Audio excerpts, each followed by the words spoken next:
నమస్కారం గంటారావానికి స్వాగతం. ముందుగా ప్రధాన అంశాలు.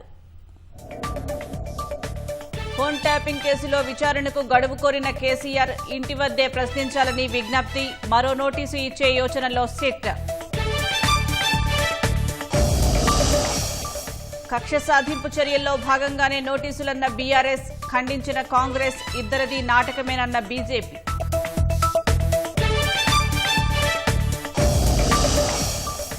మున్సిపల్ ఎన్నికల నామినేషన్లకు నేడే తుది గడువు. 2 రోజుల్లో 9,276 నామపత్రాల దాఖలు.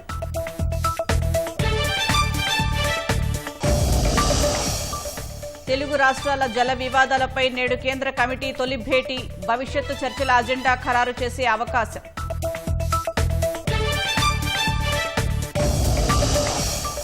గద్దెలపైకి వనదేవతల ఆగమనంతో మేడారంలో నిండు జాతర. తండోపతండాలుగా తరలివచ్చి మొక్కులు చెల్లించుకుంటున్న భక్తులు.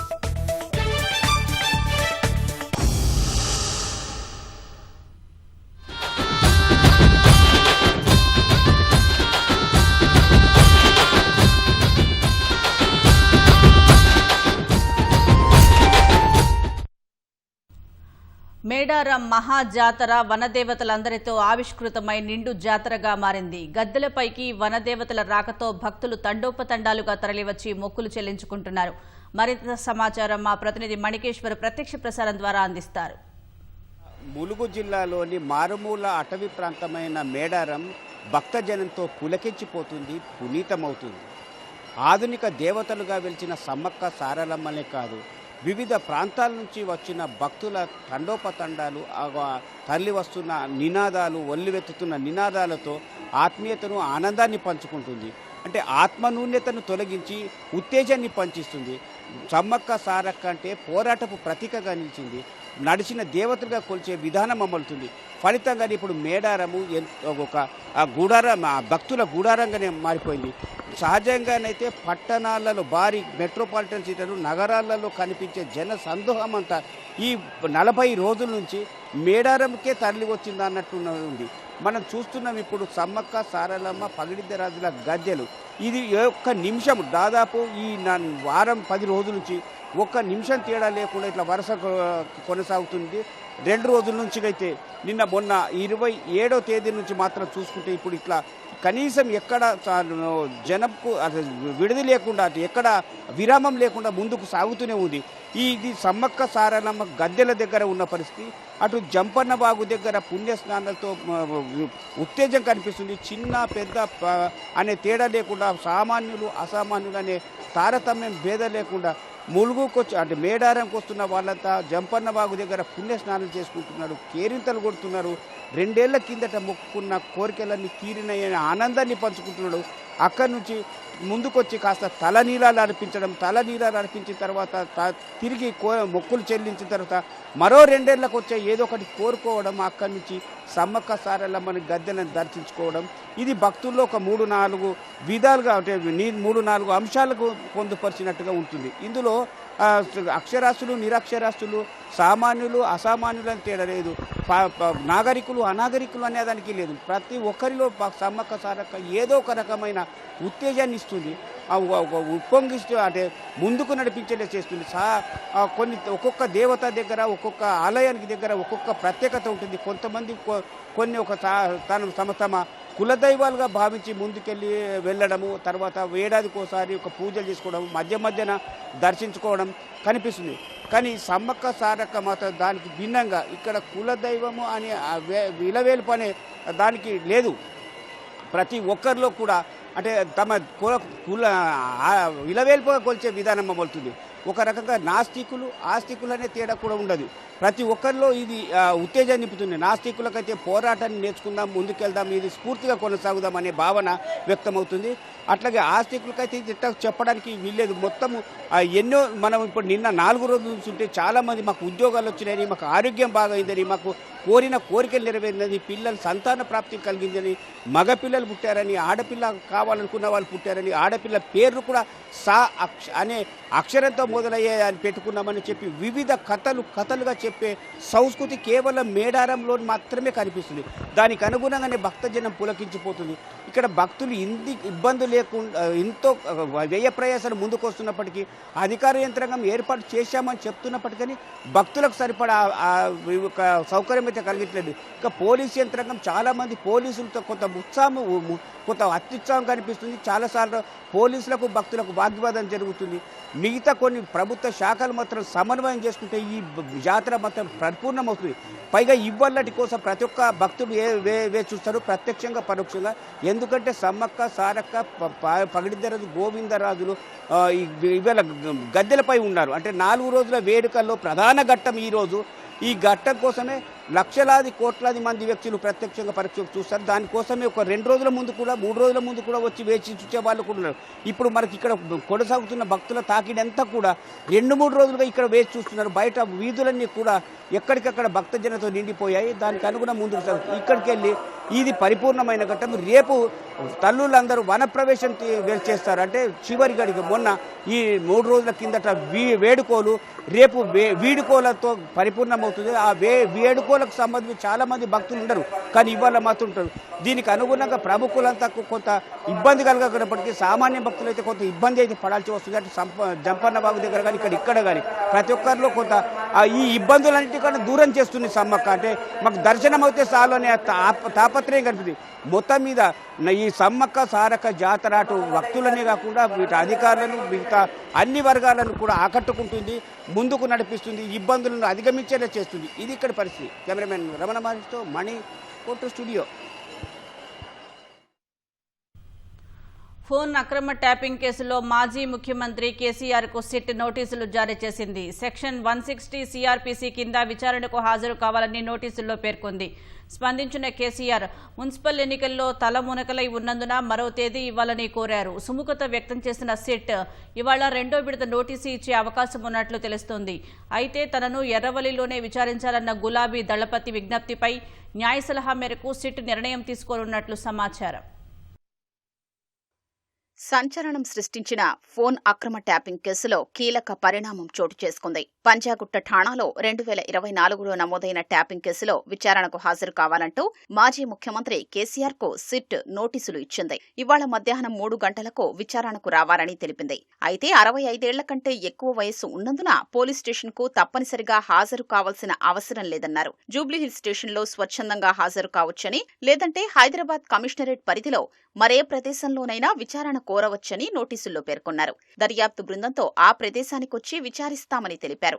నోటీసు ప్రతిని బంజారాహిల్స్ నందినగర్లోని కేసీఆర్ నివాసానికి సిట్ ప్రతినిధి తీసుకెళ్లారు. అక్కడ కేసీఆర్ అందుబాటులో లేకపోవడంతో ఇంట్లో ఉన్న సిబ్బందికి నోటీసు ప్రతిని అందించారు.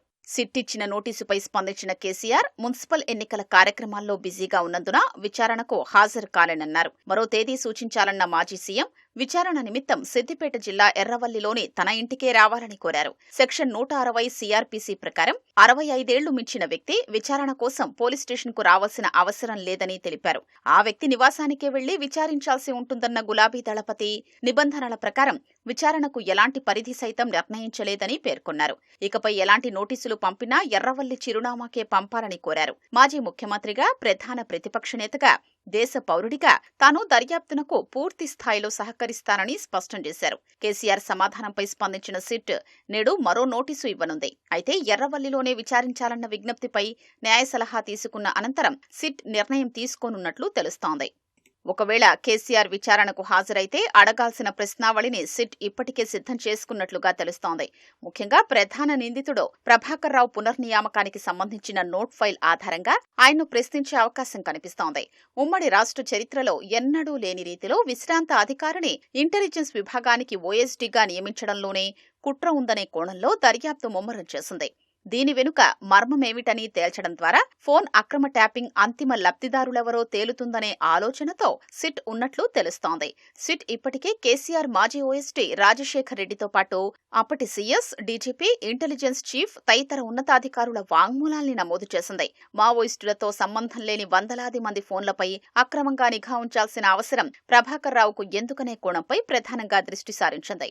ఈ విషయంపై పలు దఫాలుగా ప్రశ్నించిన ప్రభాకర్ రావు నుంచి సంతృప్తికర సమాధానాలు రానట్లు తెలిసింది. గత నెలలో 2 వారాల పాటు కస్టోడియల్ విచారణలో కీలక విషయాలు రాబట్టింది. నిందితుల నుంచి ఇప్పటికే సేకరించిన వాంగ్మూలాల్ని కేసీఆర్ ముందుంచి వివరాలు రాబట్టనున్నట్లు సమాచారం. విచారణ క్రమంలో రాధాకిషన్ రావు పెద్దాయన నుంచి ఆదేశాలు వచ్చేవని గతంలో వాంగ్మూలమిచ్చారు. ఈ అంశంపైన కేసీఆర్ ను సిట్ ప్రశ్నించే అవకాశం ఉంది. 3 రోజుల క్రితం సంతోష్ కుమార్ విచారణలో రాబట్టిన సమాచారం ఆధారంగా విచారించనున్నట్లు సమాచారం. స్పెషల్ ఇంటెలిజెన్స్ బ్రాంచ్ ఎస్ఐబిలో ఆధారాల ధ్వంసంపై మొదలైన కేసు ఫోన్ అక్రమ ట్యాపింగ్ వైపు మళ్లింది. పోలీసు అధికారుల్లో ప్రణీత్ రావుతో మొదలైన అరెస్టుల పర్వం రాధాకిషన్ రావు, భుజంగరావు, తిరుపతన్నల వరకు వెళ్లింది. అయితే కేసు నమోదైన సమయంలో ఎస్ఐబి మాజీ చీఫ్ ప్రభాకర్ రావు, ఓ ఛానల్ నిర్వాహకుడు శ్రవణ్ రావు అమెరికా వెళ్లిపోయారు. దర్యాప్తు క్రమంలో ప్రభాకర్ రావును ప్రధాన నిందితుడిగా గుర్తించిన అధికారులు రెడ్ కార్నర్ నోటీసుల ద్వారా వారిని భారత్కు రప్పించారు. ప్రభాకర్ రావును విడతల వారీగా విచారించిన దర్యాప్తు బృందం గత నెలలో 2 వారాలుగా కస్టోడియల్ విచారణలో కీలక సమాచారం రాబట్టింది. ఆ తరువాతే పరిణామాలు వేగంగా మారిపోవడంతో బీఆర్ఎస్ నేతల విచారణా ప్రక్రియ ఊపందుకుంది. తొలుత ఈ నెల 20న హరీష్ రావు, 23న కేటీఆర్, 27న సంతోష్ రావును పిలిచి వాంగ్మూలాలు నమోదు చేశారు. తాజాగా కేసీఆర్ ను విచారణకు పిలవడం ఆసక్తికర చర్చకు దారితీసింది. కక్ష సాధింపు చర్యల్లో భాగంగానే మాజీ సీఎం కేసీఆర్ కు సిట్ నోటీసులు ఇచ్చిందని బీఆర్ఎస్ నేతలు మండిపడ్డారు. మాజీ మంత్రులు, నేతల ఆధ్వర్యంలో పలుచోట్ల బీఆర్ఎస్ శ్రేణులు రోడ్డెక్కి నిరసనలకు దిగాయి. ఫోన్ ట్యాపింగ్ కేసులో కేసీఆర్ కు నోటీసులను నిరసిస్తూ రోడ్డుపై బైఠాయించిన మాజీ మంత్రి ఎర్రబెల్లి దయాకర్ రావు, అతని అనుచరులపై మహబూబాబాద్ జిల్లా తొర్రూరు పోలీస్ స్టేషన్లో కేసు నమోదైంది. ఎలక్షన్ కోడ్ అమల్లో ఉండగా నిబంధనలు అతిక్రమించారని పోలీసులు కేసు పెట్టారు. ఓయూలో ఆందోళన నిర్వహించిన బీఆర్ఎస్పీ నాయకులను పోలీసులు స్టేషన్కు తరలించారు.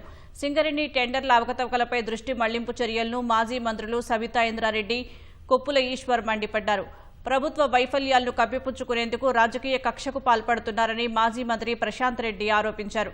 నోటీసులపై కాకుండా ప్రభుత్వం అభివృద్ధిపై దృష్టి పెట్టాలని మరో మాజీ మంత్రి గంగుల కమలాకర్ డిమాండ్ చేశారు. ఎప్పుడైతే ఇబ్బందులు ఉన్నారో, ప్రజలచే చీత్కారాలు ఎదుర్కొంటారో, ఎప్పుడు అటువంటి క్లిష్ట పరిస్థితి వచ్చినప్పుడు డైవర్షన్ పాలిటిక్స్ చేయడం అనేది కాంగ్రెస్ బీజేపీ పార్టీకు వెన్నుతో పెట్టే విద్య. ఈ రోజు మళ్ళీ TV serial, Telugu TV serial లాగా రోజొక సిట్ నోటీస్ పంపుడు. సిట్ నోటీసులు బంద్ చేయి, డైవర్షన్ పాలిటిక్స్ బంద్ చేయి, మీరు ఏదైతే 6 గ్యారెంటీలు అన్నారో, ప్రజలకు ఏదైతే హామీ ఇచ్చిందో ఆ నెరవేర్చే దిశగా మీరు అడుగులే అని చెప్పేసి ప్రధానాన్ని దిగమడిస్తున్నాం. ఇది ఏదో కేసీఆర్కి ఇచ్చినట్టు అనుకోకూరి, తెలంగాణ మొత్తం సమాజానికి ఇచ్చినగా మేము భావిస్తాము. తెలంగాణ సమాజం మొత్తం అవమానపరిచంగా భావిస్తాం కాబట్టి ఇది డెఫినెట్ గా మూల్యం చెల్లిస్తే రేవంత్ రెడ్డి ప్రభుత్వం. ఫోన్ ట్యాపింగ్ కేసులో మాజీ సీఎం కేసీఆర్ కు నోటీసులు ఇస్తే బీఆర్ఎస్ నేతలు ఎందుకు గగ్గోలు పెడుతున్నారని కాంగ్రెస్ నేతలు ప్రశ్నించారు. విచారణ సందర్భంగా వెలుగులోకి వచ్చిన సమాచారం ఆధారంగానే సిట్ నోటీసులు ఇచ్చిందని, ఇందులో రాజకీయ కక్ష ఎక్కడేదని ప్రశ్నించారు. కేసీఆర్ కు తెలియకుండా గత ప్రభుత్వంలో ఏమీ జరగలేదని ఎమ్మెల్సీ అద్దంకి దయాకర్ అన్నారు. మాజీ సీఎంకు దగ్గరగా ఉండే వాళ్లను విచారించినప్పుడు కేసీఆర్ పేరు చెప్పి ఉంటారని, అందుకే విచారణకు పిలిచి ఉంటారని వ్యాఖ్యానించారు. సిట్ విచారణకు సహకరించకుండా మున్సిపల్ ఎన్నికల కోసం బీఆర్ఎస్ దుష్ప్రచారం చేస్తోందని మరో ఎమ్మెల్సీ బల్మూరి వెంకట్ విమర్శించారు. కేసీఆర్ కు నోటీసులు ఇస్తే తెలంగాణ ఆత్మగౌరవాన్ని టచ్ చేసినట్లు ఎలా అవుతుందని ప్రభుత్వ విప్ ఆది శ్రీనివాస్ ప్రశ్నించారు. తెలంగాణ ఆత్మగౌరవం తెలంగాణ అమరవీరుల మధ్యలో వారి త్యాగాలపైన ఉంటుంది తప్ప కేసీఆర్ గారికి బీఆర్ఎస్ పార్టీకి ఎందుకు ఉంటుందో అంటున్నాను. ఇక్కడేదో కేసీఆర్ గారికి నోటీసు ఇవ్వగానే తెలంగాణ ఆత్మగౌరవం అని చెప్పని మళ్ళీ కొత్త పదాలు వాడేటువంటి పదాలు కరెక్ట్ కాదు. ఈరోజు టెలిఫోన్ ట్యాపింగ్ ద్వారా లబ్ధి పొందింది బీఆర్ఎస్ పార్టీ. దానివల్ల ఒనగూరినటువంటి ప్రయోజనాలు ఈరోజు బీఆర్ఎస్ పార్టీకి 900 పైచిలుకోట్ల ఎలక్ట్రోల్ బాండ్స్ నిధి ఏ విధంగా వచ్చిందనే సమాచారం ఇదివరకు అనేక సందర్భంగా చెప్పలేరు. కేసీఆర్ గారు సిట్ ముందు హాజరు కావాలి, వాస్తవాలు చెప్పాలి, విచారణకు సహకరించాలి. ఫోన్ ట్యాపింగ్ కేసులో యాక్టింగ్ తప్పితే యాక్షన్ లేదని బీజేపీ రాష్ట్ర అధ్యక్షుడు రామచంద్రరావు విమర్శించారు. 2 ఏళ్ల నుంచి నోటీసులు ఇస్తున్నారు తప్పితే చర్యలు లేవని దుయ్యబట్టారు. ధరణి పేరుతో బీఆర్ఎస్ అవినీతికి పాల్పడితే భూభారతి పేరుతో కాంగ్రెస్ కుంభకోణానికి తెరలేపిందని ఆరోపించారు. సింగరేణి టెండర్లు, మైక్రో బ్రూవరీలు తదితర అంశాల్లో ఒకరిపై ఒకరు ఆరోపణలు చేసుకుంటున్నారన్న రామచంద్రరావు ఇరు ప్రభుత్వాల నిర్ణయాలపై సిట్టింగ్ జడ్జితో విచారణ చేయించాలని డిమాండ్ చేశారు. బీఆర్ఎస్ నేతలను అరెస్టు చేయకుండా అధికారులపైన కసి తీర్చుకుంటున్నారని రామచంద్రరావు ఆగ్రహం వ్యక్తం చేశారు. 2 సంవత్సరాలు అయిపోయింది. ఆ ఫోన్ ట్యాపింగ్ లో నోటీసులు తప్ప ఎంత యాక్షన్ లేదు. ఏం చేస్తున్నారు? నోటీసులు ఇస్తున్నారు, పబ్లిసిటీ వస్తున్నది, ఏదో మాట్లాడతాం, చేస్తారు, పోతారు. నేను ఒకటే అడుగుతా ఉన్నాను, సిట్ పనికి రాదు. రేవంత్ రెడ్డి గారు ఆ మధ్య నోటుకు ఓటు కేసులో ఇరుక్కున్నారు. ఈ నోటుకు ఓటు కేసు ఏమైంది అంటే ఇప్పుడు బీఆర్ఎస్ ప్రభుత్వం ఈయన కాపాడింది కాబట్టి ఈయన కాపాడినందుకు ఇప్పుడు ఆయన కాపాడుతున్నాడు. ఇది స్పష్టంగా ఉన్నది. క్విట్ ప్రో క్యో, ఇది అసలు వాళ్ళ ఇద్దరి మధ్య క్విట్ ప్రో క్యో. గత 10 ఏళ్లలో విమానయాన రంగాన్ని ద్వితీయ శ్రేణి నగరాలకు అందుబాటులోకి తీసుకువచ్చామని పౌర విమానయాన శాఖ మంత్రి రామ్మోహన్ నాయుడు తెలిపారు. ఉడాన్ పథకంలో భాగంగా దేశంలోని పలు నగరాల మధ్య విమాన సర్వీసులను అందుబాటులోకి తీసుకువచ్చామన్నారు. వింగ్స్ ఇండియా కార్యక్రమంలో పలు విమాన కంపెనీల మధ్య కేంద్ర మంత్రి సమక్షంలో ఒప్పందాలు జరిగాయి.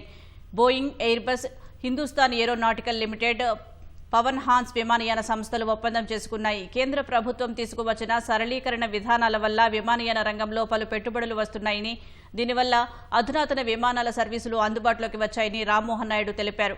ఆసియాలోని అతిపెద్ద ప్రదర్శన అయిన వింగ్స్ ఇండియాలో 200 మందికి పైగా విదేశీ ప్రతినిధులు పాల్గొన్నారని, 150కి పైగా ఎగ్జిబిటర్లు, స్టాళ్లు ఏర్పాటు చేశారని, విమానయాన రంగంలోనూ యువత రావటం ఆహ్వానించదగ్గ విషయమని రామ్మోహన్ నాయుడు తెలిపారు. పలు విభాగాల్లో ఉత్తమ ప్రదర్శన కనబరిచిన విమానాశ్రయాలకు కేంద్ర మంత్రి అవార్డులు బహూకరించారు. This engagement that we have started here is not going to end here with the end of the event. It is continuously going to be there, and we are continuously going to engage with each and every one of you.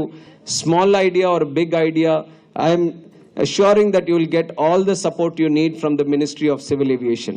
So all the startups and all the youngsters, I've seen a lot of youngsters come in huge numbers this time, exploring what the aircrafts are like, exploring what other career options are there in aviation, exploring the stalls and seeing what the future technologies are going to provide us opportunities with. And that is the main intention also. We want to bring in the passionate youngsters into aviation. Mamnoor విమానాశ్రయ అభివృద్ధి కోసం చేపట్టిన భూసేకరణ ప్రక్రియను ప్రభుత్వం విజయవంతంగా పూర్తి చేసింది. హైదరాబాద్లో జరిగిన వింగ్స్ ఇండియా కార్యక్రమంలో పాల్గొన్న భట్టి సేకరించిన భూముల పత్రాలను పౌర విమానయాన శాఖ మంత్రి రామ్మోహన్ నాయుడుకు అందజేశారు. అవసరమైన 949 ఎకరాలను రాష్ట్ర ప్రభుత్వం కేంద్రానికి అప్పగించింది.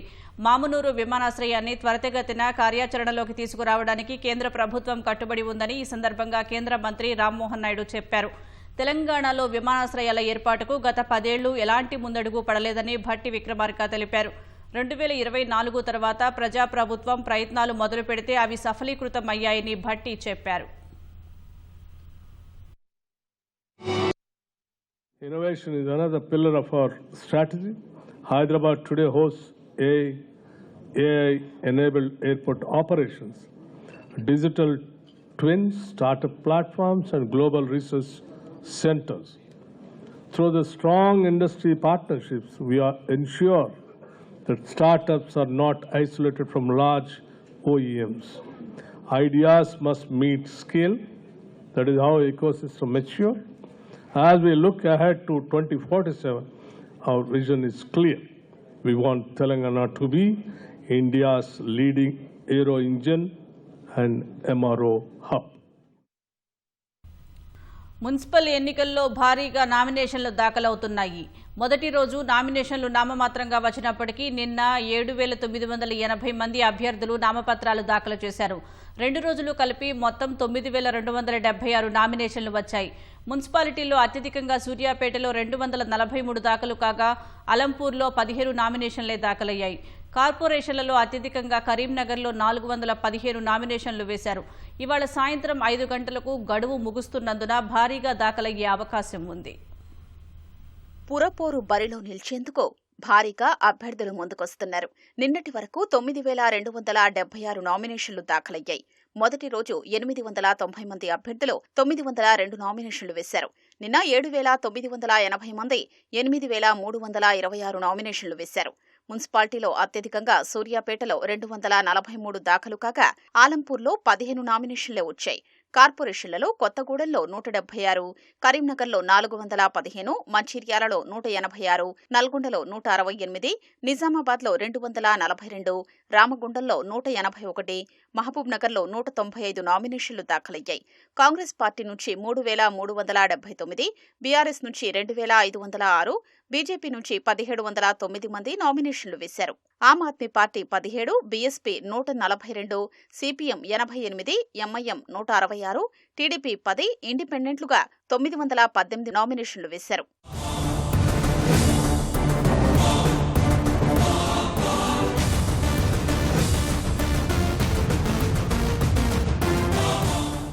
రాష్ట్ర వ్యాప్తంగా 116 మున్సిపాలిటీలు, 7 కార్పొరేషన్లలో 2,996 వార్డుల్లో ఈ నెల 28వ తేదీ ఉదయం 10:30 గంటల నుంచి నామినేషన్లు స్వీకరిస్తున్నారు. ఇవాళ సాయంత్రం 5 గంటలకు నామినేషన్ల గడువు ముగియనుంది. చివరి రోజు ఇవాళ భారీగా నామినేషన్లు దాఖలయ్యే అవకాశం ఉంది. రేపు ఉదయం 11 గంటల నుంచి నామినేషన్లు పరిశీలించి చెల్లుబాటైన నామినేషన్ల వివరాల్ని ప్రకటిస్తారు. తిరస్కరించిన నామినేషన్లపై అభ్యంతరాలు ఉంటే ఎల్లుండి అప్పీళ్లు స్వీకరించి ఫిబ్రవరి 2లోగా పరిష్కరిస్తారు. ఫిబ్రవరి 3న నామినేషన్ల ఉపసంహరణ గడువు ముగిసిన తర్వాత అదే రోజు మధ్యాహ్నం 3 గంటలకు పోటీలో ఉన్న అభ్యర్థుల వివరాలు ప్రకటిస్తారు. పార్టీల తరపున పోటీ చేసే అభ్యర్థులు నామినేషన్ల గడువు ముగిసేలోగా బీఫామ్లు సమర్పించాల్సి ఉంటుంది.